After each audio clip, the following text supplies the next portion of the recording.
Darryl Krasnoff, how are you advising your high net worth clients to allocate assets right now?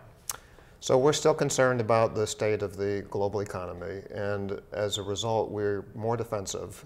We have about 35% allocated to equities, about 40–45% to fixed income, and 20–25% to alternatives.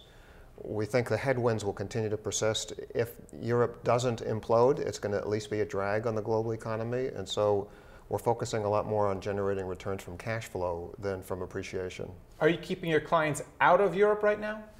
We have a small allocation to Europe. We think it's gotten pretty cheap.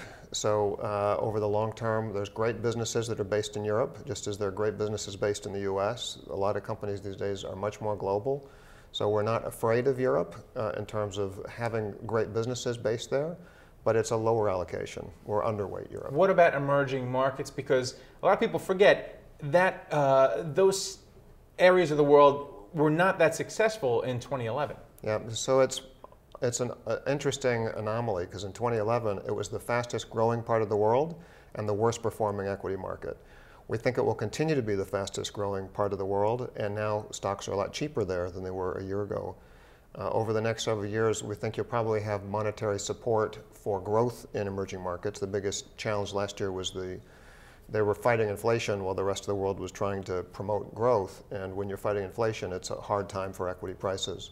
So we think that that's beginning to turn, that China is starting to be more focused on supporting growth, and that's going to have a big impact on equity prices over the next year or two. So when you're allocating assets to equity back here in the United States, which sectors are getting the bulk of your money?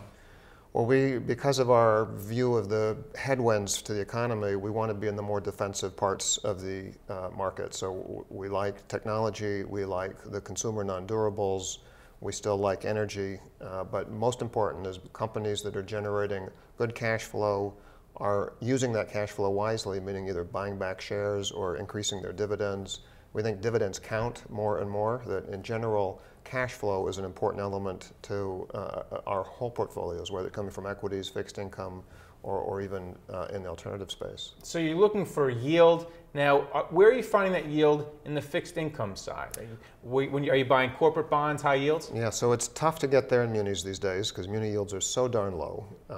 But we are finding in high yields where we use global high yield, and we're getting yields in the 8–9% range. We're willing to own distressed as well, so that we're getting some of the return from appreciation, not just from the cash flow.